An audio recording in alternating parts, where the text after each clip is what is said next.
Assalamualaikum dan salam sejahtera. Ini adalah dialog 3 penjuru. Kompas Dewan Rakyat menjadi fokus kami minggu ini.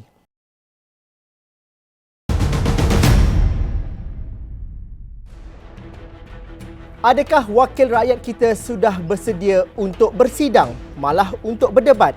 Kami bukakan bicaranya dalam dialog 3 penjuru pada minggu ini kerana mesyuarat khas penggal ketiga Parlimen ke-14 akan diadakan selama 5 hari daripada 26 hingga 29 Julai dan juga 2 Ogos bagi Dewan Rakyat. Dan ini adalah dikatakan sebagai mesyuarat khas Parlimen. Menyertai kami dalam dialog 3 penjuru pada minggu ini ialah Datuk Johari Abdul, merupakan ahli Parlimen Sungai Petani. Saya juga turut ditemani oleh Dr. Afif Barhadin, merupakan Timbalan Pengerusi Biro Penerangan Bersatu dan juga merupakan ahli Dewan Undangan Negeri Seberang Jaya.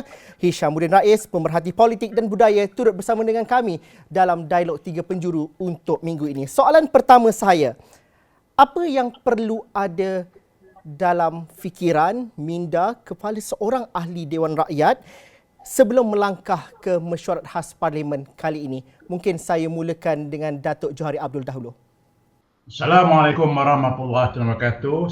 Terima kasih saudara moderator, saudara Zul dan sahabat saya Hisham dan Afif. Simple saja. Dalam pemikiran wakil rakyat sebelum kita melangkah ke Parlimen pada 26 hari bulan ini ialah, pertama, ada 1000 soalan yang saya nak tanya. Okey, 1000.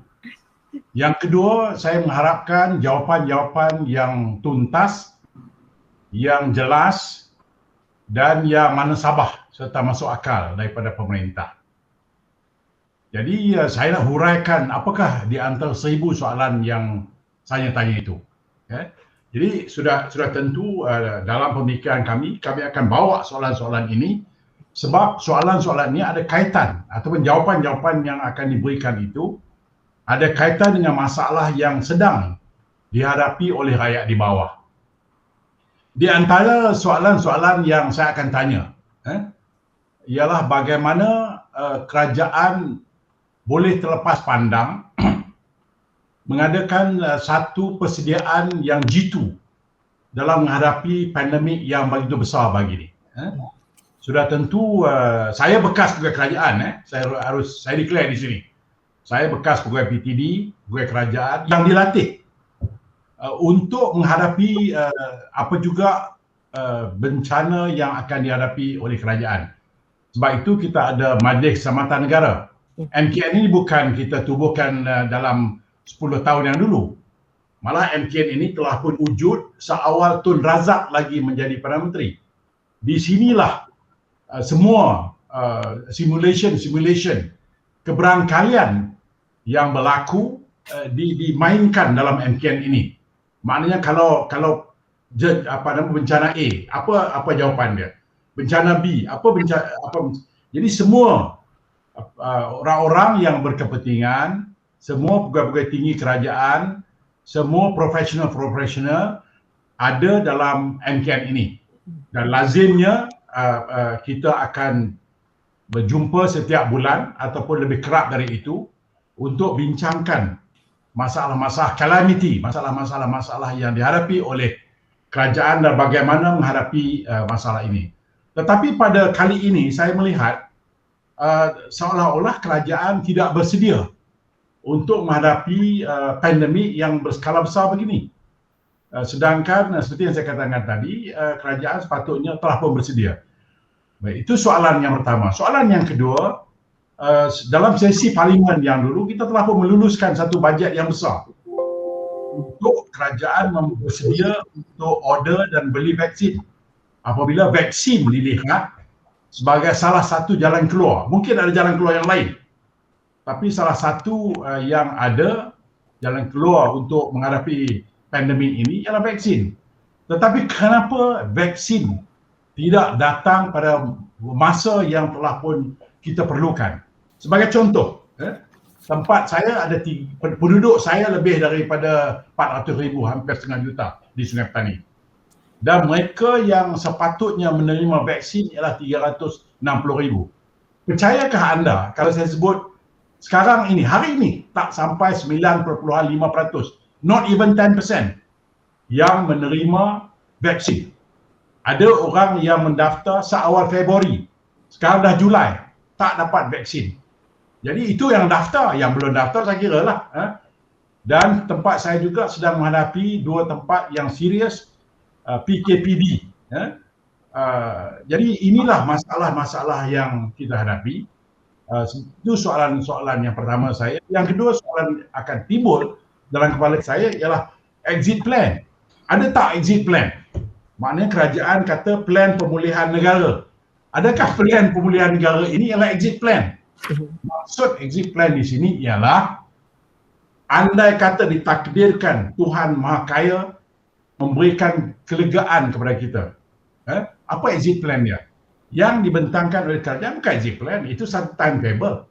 Tetapi exit plan ini ialah bagaimana kita menghadapi masalah kesihatan, masalah ekonomi selanjutnya, masalah psikologi. 1,000 orang dah mati oleh kerana membunuh diri. Ini masalah-masalah yang kerajaan harus ada, plan-plan yang ada. Maknanya kalau segi kesihatan, kita katakan 80% setelah disuntik dengan vaksin, maka kita mungkin mencapai herd immunity. Tetapi masih ada belega 20% lagi. Apakah plan kita? Itu yang pertama. Yang kedua, bagaimana kita nak membangunkan balik ekonomi yang telah runtuh ini. Apa dia bendanya? Plan A, plan B, plan C. Apa timetable-nya? Apakah caranya? Apakah micro level, macro level? Dan yang lebih penting bagi saya ialah bagaimana berhadapan dengan rakyat yang menghadapi kesusahan yang amat luar biasa. Psikologinya, educationnya, anak-anak tak sekolah, dia hilang kerja, perusahaan dia ditutup, hutang dia. These are bigger than anything else. This is what saya call ialah exit plan. Bukannya plan pemulihan yang telah seperti kerajaan sebut ini. Ini, moderator, soalan-soalan yang pasti saya akan tanya dan saya mengharapkan jawapan yang jitu dan tepat yang munasabah. Terima kasih, moderator. Dan saya kira itu juga soalan yang bermain di fikiran rakyat pada ketika ini. Namun Datuk menyebut ada 1,000 soalan tapi diajukan beberapa sahaja sebagai bayangan. Sudah pasti situasi semasa. Dr. Afif Bahadin, kalau dapat dibuka speakernya, mungkin mempersiapkan juga seorang ahli Dewan Rakyat untuk menuju ke sidang parlimen pada minggu depan. Apa yang perlu dilakukan dan juga bersedia sebagai seorang ahli Dewan Rakyat? Mungkin doktor mempersiapkan ahli Dewan Rakyat untuk bersidang nanti. Pastinya persidangan mesyuarat khas parlimen yang akan bersidang pada minggu hadapan ni satu perkara yang menarik untuk diikuti. Sendiri untuk saya sebagai ahli Dewan Undangan Negeri ingin melihat bagaimana ahli parlimen kita nanti membahaskan tentang beberapa perkara. Kita perlu lihat ada dua aspek ahli parlimen yang akan datang atau dua pasukan ahli parlimen yang akan datang ke parlimen nanti. Satunya yang berada di dalam kabinet atau kerajaan pastinya akan membentangkan segala bentuk aktiviti, program, plan, perancangan yang telah dilaksanakan sepanjang tempoh pandemik ini untuk diberitahu di dalam Dewan. Dan ada pula kumpulan ahli parlimen yang pastinya seperti yang Datuk Johari Abdul sebut tadi yang akan menanyakan soalan dan mewakili saya ingat majoriti daripada persoalan-persoalan yang dibangkitkan oleh rakyat pada hari ini. Pastinya ada banyak perdebatan sebelum ini sama ada sidang parlimen ini patut bersidang atau tidak, adakah kerajaan patut memulakan sidang parlimen supaya isu tentang darurat, isu tentang bagaimana kerajaan menguruskan COVID itu dapat dibahaskan. Saya merasakan sidang parlimen ini harus diambil sebagai satu benda yang medan yang sangat baik untuk kedua-dua pihak mengemukakan kes mereka, maknanya mengemukakan hujah masing-masing.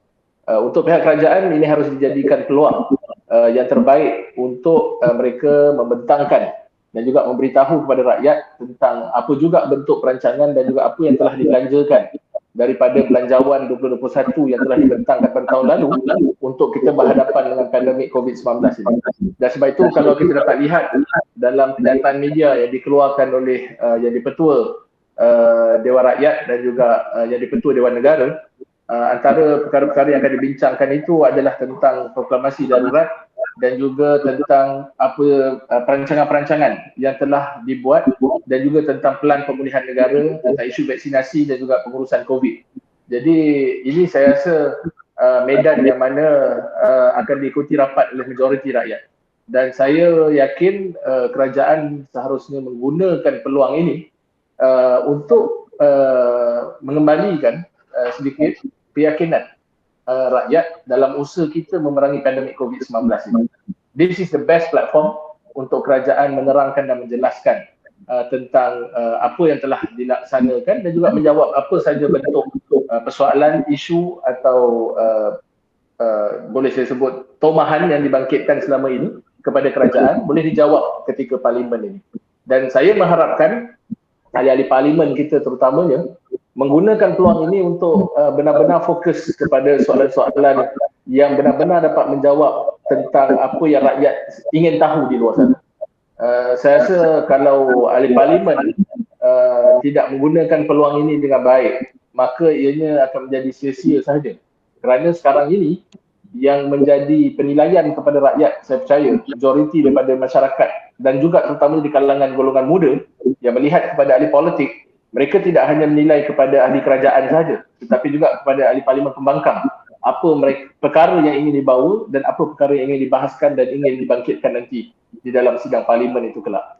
Dan saya yakin dengan mesyuarat khas ini permulaan yang baik untuk kita tamatkan darurat ini dan juga untuk kita dalam tempoh darurat ini dan juga lebih daripada 8 bulan sejak persidangan Dewan yang terakhir yang mana pelbagai perkara telah dilaksanakan selain daripada pelan pemulihan negara, selain daripada pakej-pakej rancangan yang diumumkan, bermulanya program vaksinasi kita, PICK, program imunisasi COVID kebangsaan, semua ini telah berlaku sepanjang tempoh 8 bulan yang lalu.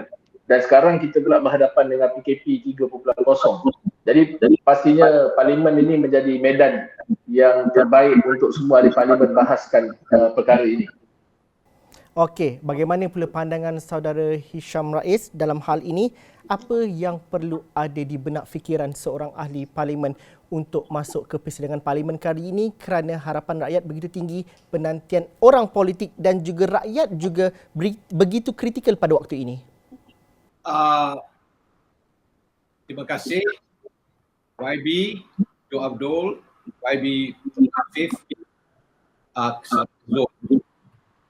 Saya tidak masuk ke parlimen, tetapi persoalan yang saya nak timbulkan ini lebih besar daripada persoalan yang akan ditimbulkan oleh parlimen kerana ianya tidak ditimbulkan oleh sesiapa saja.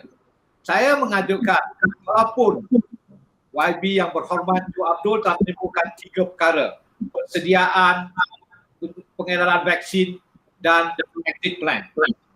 Okey, saya bercakap ini bukan seolah-olah bukan sebagai wakili sesiapa, tetapi mengajukan satu fikrah di mana saya menolak persediaan itu. Hujah yang akan dibawa oleh YB daripada pembangkang tentang persediaan kerajaan harus kita tahu, harus kita sedar bahawasanya COVID ini, virus dari Wuhan ini adalah untuk pertama kalinya melanggar dunia. Bukan saja kita di Malaysia, bukan saja kita di Indonesia, bukan saja kita di ASEAN, bukan saja kita di Eropah, bukan saja kita di Timur Tengah, kita di Latin Amerika, kita di Amerika. Semuanya dilanggar. Semuanya kelab kabut adalah tidak adil. Kalau saya menyebut bahawa kerajaan Muhyiddin ini kelab kabut, tidak ada upaya. Tidak adil dan tidak betul. Daripada pembacaan saya, daripada fikrah saya melihat apa yang berlaku ketika kerajaan di bawah pimpinan dahulu sebelum Biden mengambil alih daripada Trump. Saya melihat juga bagaimana di United Kingdom. Saya juga melihat kelab kabut di Sweden. Saya juga melihat bagaimana kelab kabutnya Modi di India. Saya melihat bagaimana kelab kabutnya di Indonesia. Semua kita ini kelab kabut kerana ini satu yang baru. Justru saya katakan perkara yang wajib ditimbulkan itu bukannya untuk score point, untuk mencari point politik. Jikalau ini berterusan dalam permukaan parlimen ini, maka ianya akan gagal. rakyat pada kita ini bukan nak score point, bukan nak tunjukkan parti Pakatan Harapan A, parti yang dipimpin oleh Pakatan Nasional pada B, D, E, bukan. Rakyat mahu melihat apa tindakan, apa. Jadi kerana itu saya mengajukan dari awal lagi, mengajukan dari dulu lagi bahawa menghadapi COVID ini, saya telah menulis dalam Malaysia kini menghadapi COVID ini harus telus. Maklumat harus telus. Ini maklumat kita tidak telus, kerajaan ini tidak telus. Kita tidak tahu berapa harga vaksin ini, siapa orang tengahnya, semua ini menimbulkan kesangsian. Kerana ini bukan baru, ini tidak ada justifikasi, tidak ada yang menghalalkan apanya. Tapi sekarang ini Parlimen akan bersidang, maka sekarang ini saya meminta ahli-ahli Parlimen bukan memikirkan 5 tahun kemudian, bukan memikirkan untuk cari undi, bukan untuk cari popular, tetapi jadi wartawan memikirkan kehidupan negara. Bagaimana hendak diselamatkan negara ini. Tidak hendak attack Mahidin, tidak hendak attack Anwar Ibrahim, tidak attack Lim Syah, tidak attack bukan untuk cari skor point, tapi untuk mencari jalan yang baik, best of all possibility, mencari jalan kepada negara ini supaya kita dapat ubah. Betul, kita tidak ada exit plan. Betul, kita masih ada program. Tapi ini semua ini baru. Jadi justru semua fikrah, sama ada daripada Joe Abdul, Dr. Hafiz dan Pakatan Rakyat, semua parti, pembangkang dan bukan, harus fikrah ini digunakan. We must gunakan, kita wajib menggunakan fikrah-fikrah ini untuk mencari jalan terbaik, the best. Jadi kerana itu, saya meminta ahli-ahli politik yang akan bersidang pada minggu depan ini mengumpulkan mereka sebagai ahli politik, berfikir, berdiri, duduk di dalam dewan itu sebagai insannya, sebagai manusia yang prihatin kepada bukan memikirkan undi aku macam mana, kawasan aku macam mana, kawasan aku 400,000, orang tak dapat ijazah. Itu bukan. Itu teknik lama. Sekarang ini kita dilanggar oleh COVID dan COVID ini telah menilai, kita ditimbulkan. COVID ini telah melahirkan dua perkara, melahirkan kebaikan dalam diri kita dan kejahilan dan kejahatan dalam diri kita. Ini pandangan saya. Okey, saya tahu Datuk Johari Abdul mahu berhujah juga di situ. Dr. Afif juga ada hujahnya juga. Tapi saya nak berhenti rehat seketika dahulu. Kita jumpa lagi dalam Dialog 3 Penjuru selepas ini.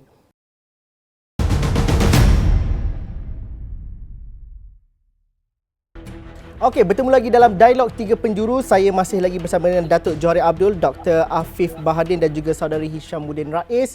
Tadi menarik Saudari Hisham berikan hujah-hujahnya, tapi Datuk Johari Abdul, sudah pasti sidang Dewan Rakyat pada kali ini akan dibayangi cerita-cerita percaturan politik.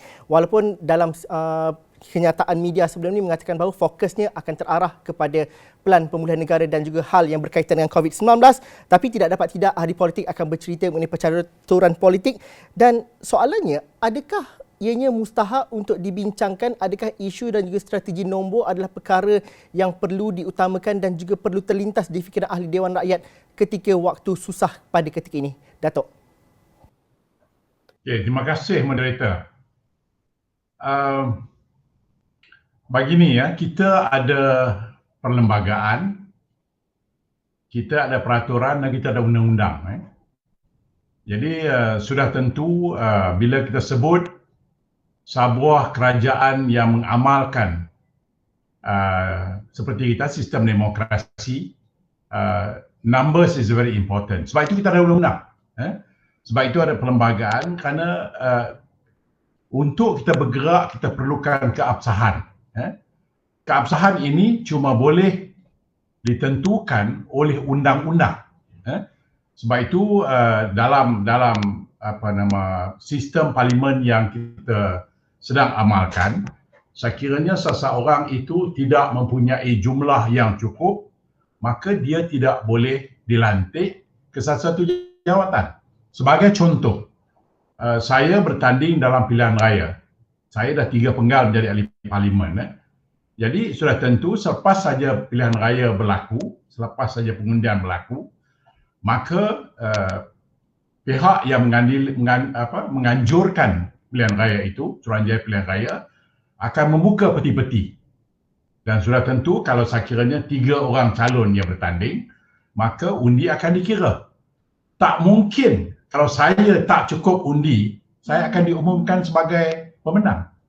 Sebab sistem mengatakan orang yang mempunyai undi yang lebih daripada orang lain, dialah yang akan menjadi wakil rakyat untuk satu kawasan. Sebab kita ada undang-undang. Sebab itu apabila kita bergerak ke dalam parlimen, kita juga ditakbir oleh undang-undang. Undang-undang itu yang paling supreme ialah perlembagaan. Dan perlembagaan mengatakan siapa-siapa juga yang mempunyai jumlah undi yang terbanyak mendapat sokongan di kalangan ahli-ahli parlimen yang 222 orang ahli parlimen itu, maka dialah yang boleh ataupun layak menjadi Perdana Menteri, dan sudah tentu Tuanku Agong yang akan memilih Perdana Menteri itu akan mengesahkan bahawa ya, you ada undang-undang, you ada majoriti, dan you lah yang menjadi Perdana Menteri. Now, isu yang timbul sekarang ini, ada pihak mengatakan jangan cakap tentang politik. Dalam Dewan Rakyat, kita buat polisi dan kita tak boleh lari daripada politik. Sebab itulah hakikatnya. Politik ini bermaksud memandu pembincangan kita kerana setiap partinya mempunyai prinsip masing-masing. Dan apatah lagi kita ada parti yang berbagai di dalam Dewan sekarang ini. Sudah tentu parti A akan mempunyai polisi dia sendiri. Parti B ada polisi dia masing-masing. Jadi sebagai seorang wakil rakyat, apatah lagi saya sebagai ketua whip, tentulah saya akan membawa polisi parti saya. Apakah polisi parti saya berkenaan dengan isu-isu tertentu. Jadi ini akan memandu kita juga bagaimana kita menyokong atau menolak satu-satu undang-undang atau pandangan yang dibawa oleh kerajaan. Harus ingat peranan pembangkang ialah untuk kita imbangi apa yang dibawa oleh kerajaan. Kerana tidak semua apa yang dibawa oleh kerajaan itu betul. Kerana harus ada pembangkang yang menegur ataupun memberikan pandangan yang berbeza. Tetapi dalam kes COVID ini, untuk makluman semua, termasuk sahabat-sahabat saya di sini, kita tidak pernah menghalang apabila dicadangkan untuk kita order, untuk kita membeli vaksin. Awal lagi, sesi yang lalu lagi, kita sokong semua orang. Tidak ada mengatakan bahawa kita harus tak beli. Tidak ada. Sama kerana kita melihat ini adalah option di antara option-option yang ada. Maknanya di sini, ada kalanya kita akan menyokong habis-habisan. Kerana kita melihat kepentingan awam itu menjadi prioritas dalam kehidupan kita. Ada juga kes-kes yang kita bersama. Sebagai contoh apabila kita menyokong Palestin at one time. Sidang KAS diadakan. Kita menyokong. Pembangkang dan kerajaan menyokong isu Palestin. Maknanya ada isu-isu tertentu yang jangan dilihat oleh kerana dia pembangkang, dia akan membangkang sembrono. Tidak. Tapi Datuk, kalau saya mencelah di situ, tapi pada waktu ini, adakah percaturan nombor dan juga politik serta keabsahan rakyat itu, keabsahan kerajaan itu menjadi persoalan pokok utama pada ketika ini, dikala kes COVID belasan ribu, angka kematian juga banyak. Pada pandangan Datuk? Harus diingat, satu-satu usul untuk dibawa ke dalam Dewan, ianya mesti dapat kelulusan daripada Kabinet. Kabinet, bukan Speaker. Speaker tidak mempunyai kuasa untuk membawa usul. Yang akan clearkan usul itu ialah Kabinet sendiri. Kabinet akan bawa usul ke dalam perbincangan, dan kalau sekiranya Kabinet rasakan usul ini harus dibawa ke Dewan, dia akan memaklumkan kepada Dewan, kepada Speaker, dan Speaker akan memaklumkan kepada semua ahli-ahli Dewan, mengatakan ada 3 usul yang kita akan bawa. Usul 1, usul 2, usul ketiga. Apa dia usul-usul itu? Maka masa yang akan diberikan untuk kita sama-sama berbahas. Isunya sekarang ini, kalau kerajaan yang ada sendiri, ada sekarang ini, dia merasakan, saya ulang sekali lagi, dia merasakan dia mempunyai kelayakan. Seharusnya dia bawa usul untuk undi percaya. Seharusnya. Kalau saya lah, be gentleman, bahawa terdapat lebih daripada 51% ahli Dewan percaya. Saya mempunyai jumlah. Bawalah kita panggil usul percaya. Makna semua. Saya sokong Mr. A, semua orang pakat sokong atau orang yang tak sokong. Tetapi ada juga kalau rasakan dia mungkin tidak punya keabsahan, maka dia allow-kan usul-usul dari pembangkang itu untuk masuk ke Dewan. Usul tidak percaya. Sebab usul ini boleh dua. Usul percaya atau usul tidak percaya. Kalau dia merasakan dia tidak mempunyai keabsahan. Namun pun begitu, harus diingat, apa juga performance kita dalam Dewan akan disaksikan oleh rakyat. Seperti Afif kata tadi. Okay? Ini bukan soal permainan dalam Dewan.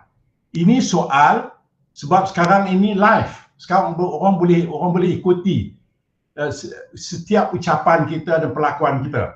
Makanya bagi saya bukan you menang atau kalah dalam Dewan, tetapi apakah persepsi rakyat.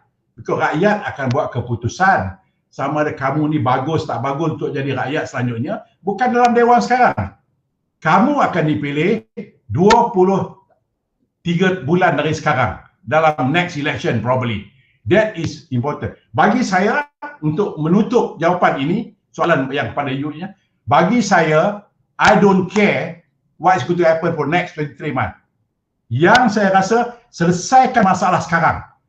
Because Hisham kata tadi, oh you sengok pasal rakyat you 400,000. No Hisham, no. I am telling you bagaimana you boleh mencapai herd immunity, Hisham. How? Kalau only 9.5% of my entire population di Sungai Petani mendapat vaksin. Is it fair? Sedangkan masa terlalu banyak kita berikan. Now you nak capai herd mentality 80% divaksin. Sedangkan tempat saya baru 9.5. I don't care sama ada mereka akan undi saya atau tidak for next election. I don't care. Yang penting as long as I am the MP now, I want at least a reason number yang diberikan vaksin. Sebab itu saya akan menjerit, Syam. Saya akan menjerit dalam Dewan, you give me that number. When? You promise me. When it is coming? Because it's not about me that they voted for, it is I am their MP and people are dying. 2 hari yang lepas, Syam, 11 orang meninggal dunia dalam kawasan saya, dalam 1 hari. And now more are dying. What do? You nak duduk bincang? No, to me no. You better act. That's what I'm saying. Saya akan menjerit, insyaAllah. Saudara Hisham, bagaimana? Soalan saya mudah saja. Adakah percaturan politik, percaturan nombor perlu dimustahakkan atau perlu didahulukan pada ketika ini? Okey. Saudara yang berhormat, Johari Abdul, YB, Dr. Afif, Saudara Zul. Ini, persoalan ini seperti saya katakan tadi, Saudara YB Johari Abdul itu Ketua WIP. Dalam kepala dia memikirkan garis politik parti dia. Ini yang saya katakan, pada ketika ini, pada tahap ini tidak penting untuk saya. Ini tidak penting. Yang penting ialah bagaimana melawan COVID. Tetapi saya juga bersetuju dengan saudara Joe Abdul. Sekarang ini kita ada 3 krisis besar. Krisis pertama, krisis virus dari Wuhan. Krisis kedua, krisis ekonomi, dan krisis ketiga, krisis politik. Negara-negara lain kadang-kadang dia ada hanya 2 krisis. Krisis ekonomi yang dibawa oleh COVID. Tapi kita tidak bernasib baik. Kita dilanggar oleh 3 krisis ini. Jadi harus cari penyelesaian kita agak berbeza daripada negara lain. Agak berbeza daripada Sweden. Agak berbeza daripada Denmark. Agak berbeza daripada Australia. Ini. Jadi sekarang ini bagaimana kita tak melepasi salah satu daripada 3 tangga ini. Jadi untuk saya penting. Memang penting keabsahan itu perlu. Jadi sekarang ini krisis ini ditimbulkan, rakyat melihat kerana mereka, saya yakin, mereka kurang yakin kepada majoriti yang ada pada Pakatan Nasional. Mereka kurang yakin kepada kepimpinan daripada Tan Sri Muhyiddin Yassin. Ini betul. Ini betul. Kita tidak boleh nafikan. Dan sama ada jadi jalan terbaik ini diakui bukan saja hanya orang bebal politik saja tidak mengakui ini satu krisis yang kita hadapi sekarang. krisis. Sama ada persoalannya Muhyiddin harus membuktikan bahawa ia mendapat majoriti seperti yang diminta oleh saudara Johari Abdul. Tapi untuk saya, apakah ini yang penting? Tapi penting, keabsahan ini penting kerana ini akan menimbulkan keyakinan rakyat untuk kita mara ke hadapan untuk menyelesaikan masalah COVID, untuk menyelesaikan masalah COVID. Harus diingati bahawa ekonomi ini pasca COVID masih belum lagi. Boleh jadi 2025, 2026, 2028. Kita tidak tahu. Jadi pada tahap ini masih lagi di dalam proses. Jadi sekarang ini bagaimana kita nak menyelesaikan?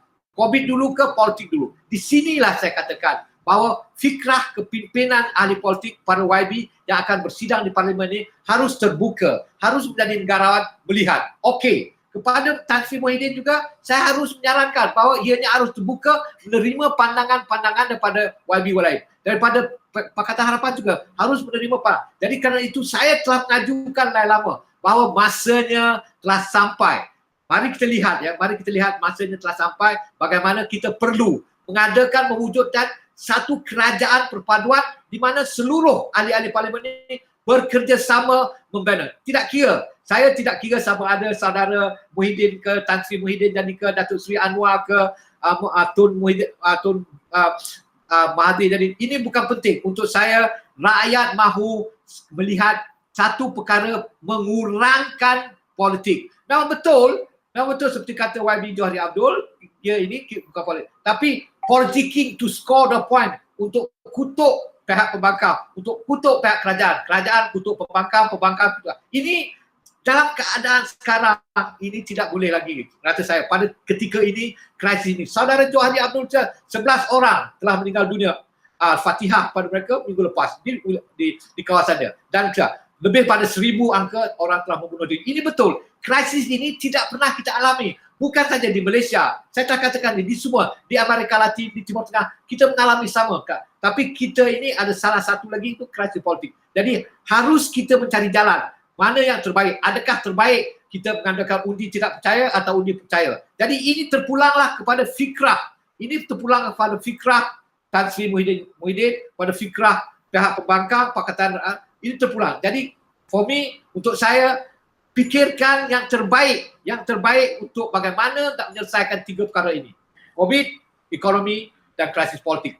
Krisis politik ini kita selesaikan di parlimen ini. Dr. Afif, bagaimana krisis, kalau negara lain betul ada 2 krisis tidak-tidaknya yang paling utama, tetapi kita tambah parah sebab ada satu lagi krisis politik.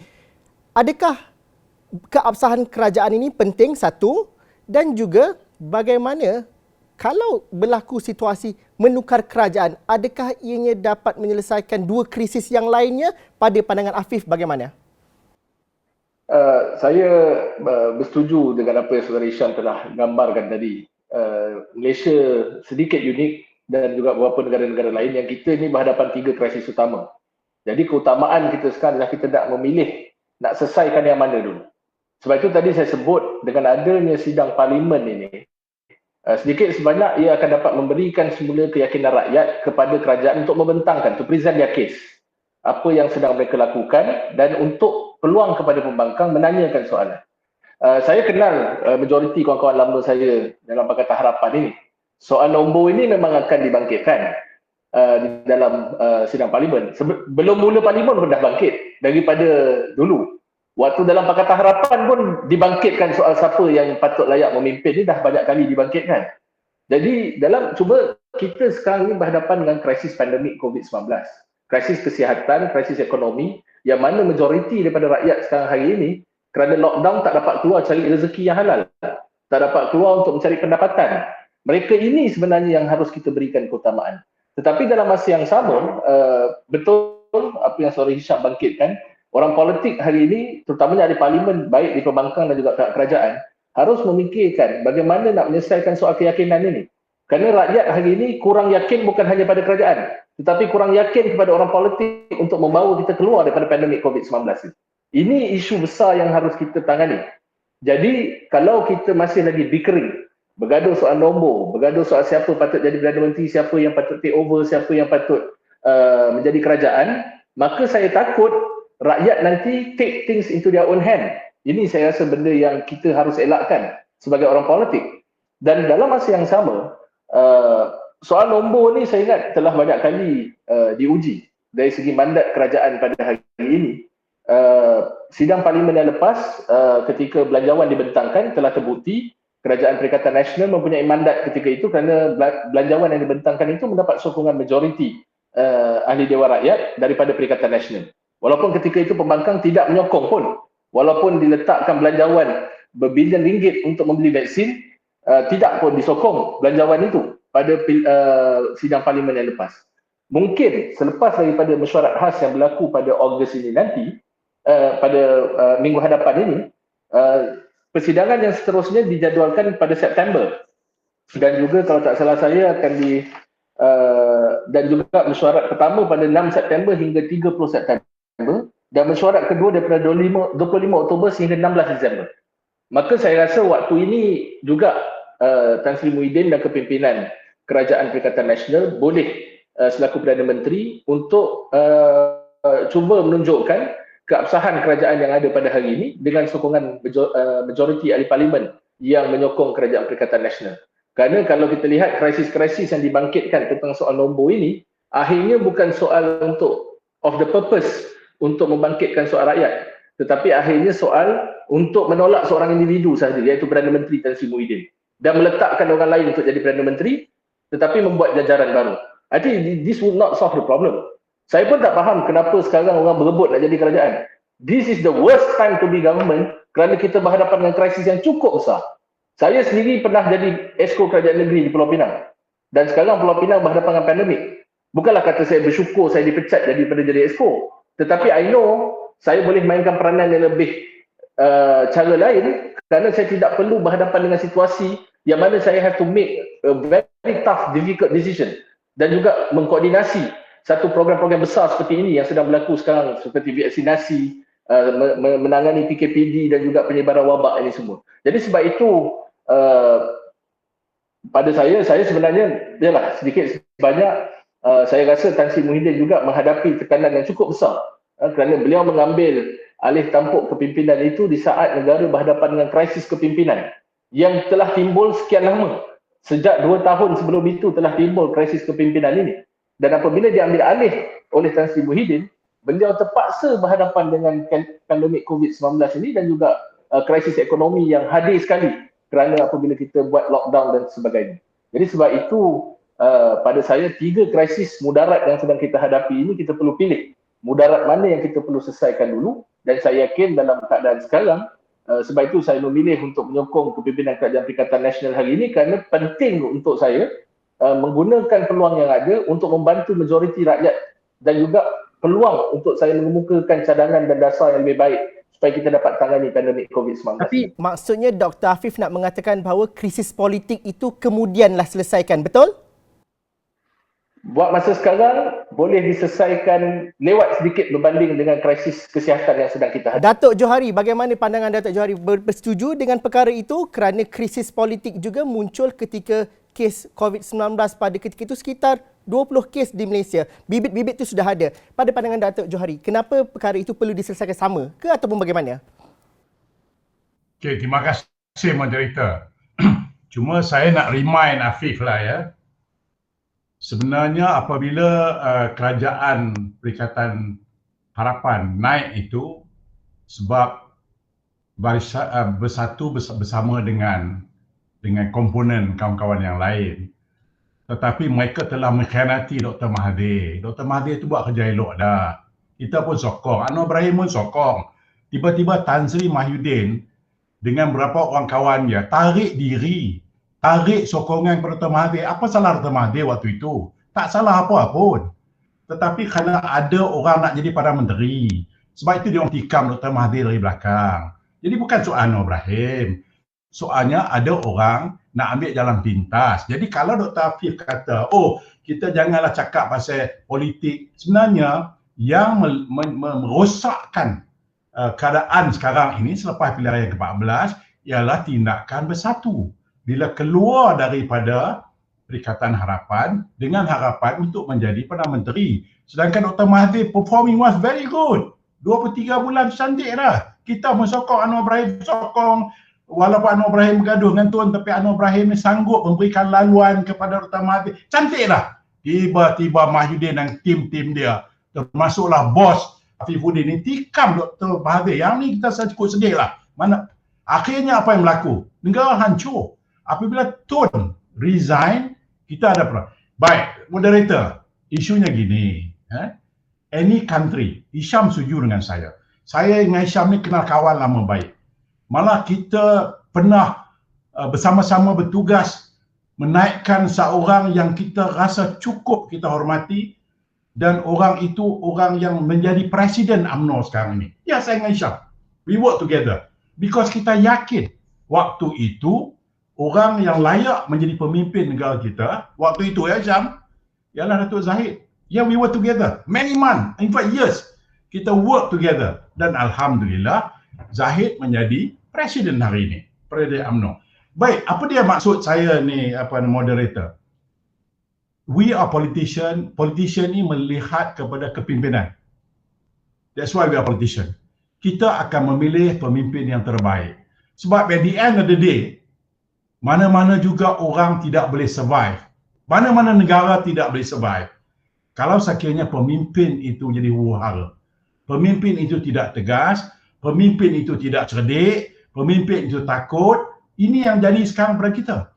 Kita ada seorang Perdana Menteri yang sentiasa buat polisi yang flip-flop. Bayangkan Hisham, isu kesihatan ini 3 orang menteri jaga. 3 orang menteri. Menteri Kesihatan jaga, Menteri MITI pun jaga, Menteri dalam Perjabatan Perdana Menteri, MKN. Jadi nak selesai ni tiga kapten dalam satu kapal Hisham, 3 kapten. Jadi macam mana kita nak buat? Itu nampak sangat. Yang keduanya, kita lihat bagaimana kita konflik yang luar biasa. MKN kata, kita tutup kawasan ini. Menteri kata, MITI kata, kita buka. Malah menteri yang jaga MKN pun komen mengatakan, saya ada masalah pasal pintu belakang. Ini isunya, moderator.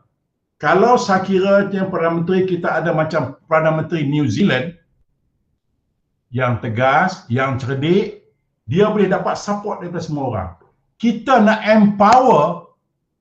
empower private hospital. Contohnya, private hospital ni ada lebih kurang 500 private hospital di Malaysia ini.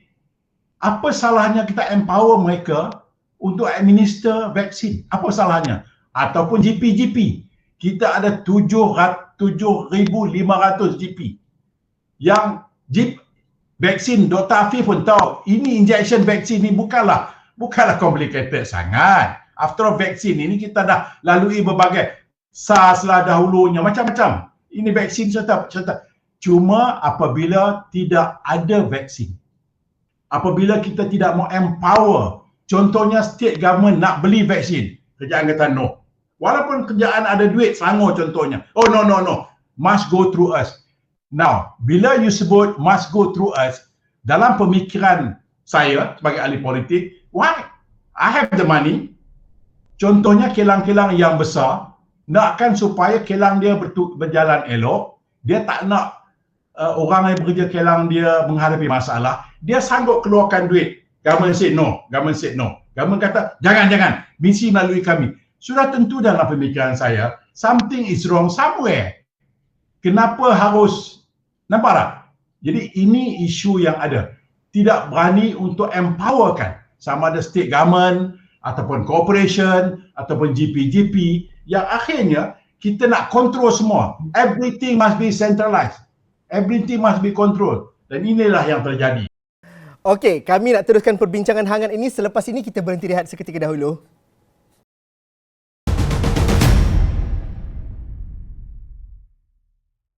Kompas Dewan Rakyat, itu perbincangan kami dalam dialog 3 penjuru pada hari ini dengan 3 orang panel, Datuk Johari Abdul, Dr. Afif Bahadin dan juga Hishamdin Rais. Dalam jangka masa dan juga realitinya, tempoh mesyuarat khas parlimen nanti juga tidak mengambil masa yang begitu panjang, dan juga kalau dapat diprediksi faktanya 80 ahli parlimen sahaja dibenarkan untuk sertai mesyuarat khas ini, di mana 44 di belah kerajaan, 36 di bahagian parlimen pembangkang.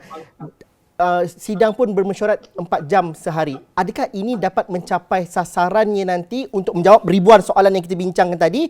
Dan juga akhirnya saya kalau jadi rakyat biasa, marahan biasa ni, kita nak tanya apa quick wins yang kita akan dapat nanti? Bagaimana ahli politik buat kerja? Pada pandangan Datuk dan juga Dr. Afif kalau dapat terus memberikan komen di situ. Saya nak respon kejap ya. Last session, semua protection telah pun diberikan dengan adanya plastik shieldnya, macam-macam lah. Kita cuma ada 220 orang ahli parlimen yang semua dapat 2 dosis. Dapat. Apa masalah yang tak membenarkan semua ahli parlimen masuk? Itu yang pertama. Sedangkan Perdana Menteri sendiri semayang di Masjid Putrajaya semalam ada 300 orang. So what's the problem you allow dari parlimen? Lagipun kita dah ambil dah ambil vaksin, kita boleh jaga diri kita sendiri dan bukan setiap kali kita mesyuarat, bukan semua orang 220 orang tu datang. Kadang-kadang kita ada dalam 70%, kadang-kadang kita sampai 50%. Dan ada kadang-kadang kita tak cukup quorum pun. Tetapi untuk menghadkan cuma 80 orang sahaja ahli parlimen, saya rasa ini sesuatu yang luar biasa. Sedangkan kita pergi supermarket sekarang ini, walaupun dalam keadaan PKP ni, ada 300 orang saja. Tak adalah. Kadang-kadang ada supermarket sampai 500 orang. Jadi maknanya, ada juga menteri kata oleh kerana majoriti ataupun ada satu jumlah ahli parlimen yang umurnya lebih daripada 60 tahun. Saya nak ajak menteri ni pergi tengok supermarket dan dia pergi market lah. Pergi tengok-tengok tempat. Lantas soalan saya, adakah objektif itu dapat dicapai? Kalau objektif Datuk dan juga objektif untuk melaksanakan apa yang disampaikan dalam masa beberapa hari. Tak boleh. You must allow everybody. To be there, to discuss, to debate dan ambil bahagian. Kerana look here, it doesn't make sense at all unless you have other ulterior motive. Thank you. Dr. Afif dulu saya tanyakan, adakah ingin mencapai objektif dan juga apa quick wins yang kita akan dapat? Rakyat tunggu ni, ahli politik nak bercakap ni. Saya rasa agak simplistik untuk Datuk Johari memberikan komen seperti itu. Pertamanya, kita kena tengok pada fakta yang telah diumumkan oleh Kabinet dan juga Dewan Rakyat. Yang betul Dewan Rakyat telah menjelaskan bahawa selaku Ketua Majlis dan Menteri telah membawa kepada Kabinet dan juga membentangkan kepada Yang di-Pertuan Agong untuk memanggil persidangan mesyuarat khas ini. Dan ini juga selepas Yang di-Pertuan Agong telah membuat konsultasi dengan pelbagai pihak dan juga telah akhirnya bersetuju supaya apa-apa yang telah dibuat sepanjang tempoh darurat ini dibincangkan ketika mesyuarat khas. Ini bukan the normal sidang parlimen, this is mesyuarat khas yang mana di bawah peraturan 11.3 Peraturan Majlis Mesyuarat Dewan Rakyat itu membolehkan selaku Ketua Majlis Perdana Menteri memanggil satu mesyuarat khas. Dan telah diberikan garis panduan apa dia yang akan dibincangkan, iaitu membentangkan tentang proklamasi darurat dan juga untuk penerangan daripada menteri-menteri di bawah peraturan mesyuarat 13.1/I, iaitu peraturan Majlis Mesyuarat Dewan Negara berhubung pelan pemulihan negara, program vaksinasi seperti yang dibangkit oleh Datuk Jo tadi dan juga pelaksanaan darurat dan pakej-pakej bantuan ekonomi. Jadi ini tujuan mesyuarat khas yang akan berlangsung minggu hadapan.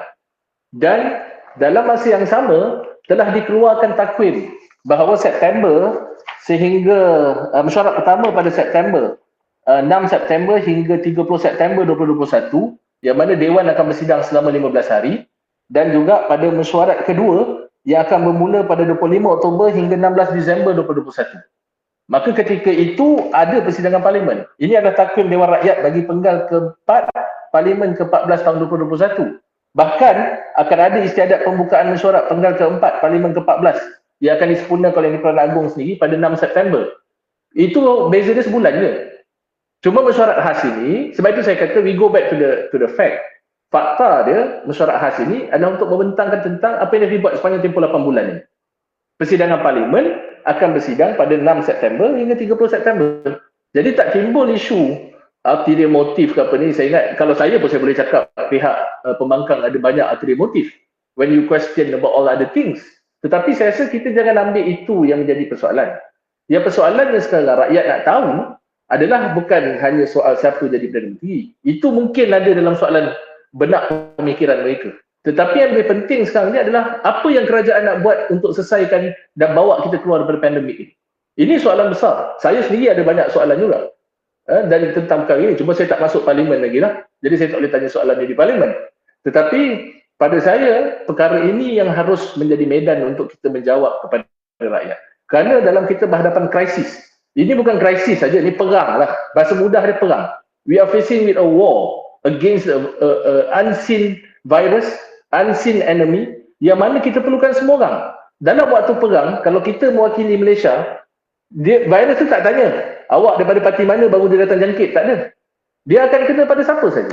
Sebab itu pada saya yang ini lebih penting. Yang perlu kita jawab hari ini, yang perlu kita berikan keyakinan itu balik kepada rakyat, supaya rakyat benar-benar yakin dengan usaha kerajaan hari ini dan mereka turut sama voluntarily act together, come together, bersatu hati untuk sama-sama menyelesaikan masalah COVID yang kita hadapi pada hari ini. Itu yang saya rasa yang patut dibuat oleh kedua-dua belah pihak, baik kerajaan, baik pembangkang. This is the time for us to come together, mobilize rakyat seramai mungkin untuk menangani masalah krisis ekonomi dan juga krisis pandemik COVID-19 ini. Kita nak lawan politik, kita lawan pilihan raya nanti. I think that's as simple as that. Lantas objektifnya dapat dicapai. Setidak-tidaknya dapat diketengahkan dan dapat diberikan. To me, this is the best platform. Ini adalah platform yang terbaik sama ada untuk kerajaan dan juga pembangkang untuk menjawab persoalan di luar sana. Pembangkang mungkin merasakan mereka akan bertanya soalan mewakili rakyat. Dan kerajaan pula perlu menjawab soalan-soalan ini. Dan saya rasa itu satu perkara yang sihat, yang perlu kita lakukan. Tetapi objektifnya haruslah to galvanize untuk menggerakkan seluruh kekuatan rakyat dan juga negara sebagai satu bangsa Malaysia untuk berhadapan dengan pandemik COVID-19 ini. Sebab tu saya sebut tadi, kita selesaikan dulu krisis kesihatan, selesaikan krisis ekonomi, kemudian kita selesaikan masalah politik yang sedang kita hadapi. Saya banyak nak tanya soalan lagi, tapi sesi ini mungkin memerlukan sesi yang lain kerana banyak throwback, banyak juga sesi reunion yang berlaku. Akan tetapi saya mungkin ada kita dalam 2 minit sahaja kepada saudara Hisham untuk kita melihat kepada solusi ataupun harapan secara menyeluruh rakyat dengan sidang khas yang bakal berlaku pada minggu hadapan. Apa harapannya? Kerana situasi pada hari ini begitu mencengkam dengan tekanan ekonomi dan juga tekanan kesihatan, dan apabila masalah berkaitan dengan isu-isu yang berkaitan dengan demokrasi dan juga percaturan politik dan sebagainya, ia perlu diharmonikan kerana solusi rakyat itu perlu cepat diberikan. Pandangan saudara Hisham, apakah harapannya? Dia macam ni, saudara YB Afif, Dr. Afif telah berkatakan kita dalam keadaan perang. Kerana dalam keadaan perang, kalau kita ingat keadaan perang dulu ketika Jepun datang sini, ketika Jepun dan Parti Komunis Malaya bekerjasama dengan British. Ini dua musuh, satu penjajah, satu anti penjajah. Dia bekerjasama. Sekarang ini juga kita ingat Stalin, Roosevelt dan Churchill bekerjasama melawan Hitler. Ini yang saya ajukan supaya jalan tengah diambil ini ialah kita menubuhkan kerajaan perpaduan, a united front. Front persatuan menggalang front yang luas untuk melawan COVID. Ini pengalaman telah ditunjukkan. British dengan Parti Komunis bekerjasama. Jinping, Abdullah Sidi bekerjasama dengan British military, bekerjasama. Churchill, Stalin, Roosevelt bekerjasama melawan Hitler. Jadi ini pengalaman ini harus kita ambil. Kita ambil supaya kita menimbulkan. Sekarang masalahnya kerana ini tidak akan selesai. Seperti Afif telah memberikan tarikhnya, bulan 12 nanti akan timbul kembali keabsahan, lumbuh, air dan nama. Perkara ini akan keluar lagi, rakyat mahu satu. Jadi kerana jalan harus diambil. Untuk saya, jalannya ialah menubuhkan kerajaan perpaduan, a National United Front, menggalang persatuan. Hanya satu saja tujuannya, untuk menghapuskan virus daripada Wuhan. Menggalang supaya masalah COVID ini kita selesaikan. There is only way, a united front, a national unity government. We have to open up. Less politicking, more unity. Kurangkan politik, sama satu. Tapi saudara Hisham juga sedia maklum keadaan politik, orang politik, keadaan semasa luar dan dalam. Adakah mungkin perkara itu dapat dijelmakan? Bukan. Kerana itu saya meminta ahli-ahli politik ini supaya jangan memikirkan sebagai politikus. Memikirkan diri sebagai negarawan. memikirkan untuk negara, memikirkan untuk rakyat, memikirkan untuk 11 orang yang dah meninggal dunia di kawasan Johor Abdul, memikirkan 1,000 orang yang telah membunuh diri, memikirkan A, B, C semua, memikirkan negara ini, memikirkan Asia, memikirkan global, memikirkan kita sebagai insaniah. Kemana kita yang telah diduga oleh virus daripada Wuhan ini sedang menduga kita. Sama ada akan lahir kebinatangan kita atau lahir kemanusiaan kita, insaniah kita ataupun kebinatangan kita. Ini sekarang ni. Jadi peluang ini adalah peluang terbuka untuk ahli-ahli politik, untuk kita ini sedang diduga. Virus ini sedang menduga di mana kita berdiri, di mana fikrah kita berdiri. Jadi kerana itu saya mengajukan Jalan Tengah untuk ditubuhkan kerajaan perpaduan. Itu perkara idea yang dicetuskan oleh saudara Hishamuddin Rais. Kita juga menunggu bagaimanakah ianya dapat digerakkan dan juga berlapang dada ahli-ahli politik. Itu juga mungkin harapan kepada rakyat. Kalau tidak majoriti, mungkin sebahagian besar daripada anak-anak muda dan sebagainya.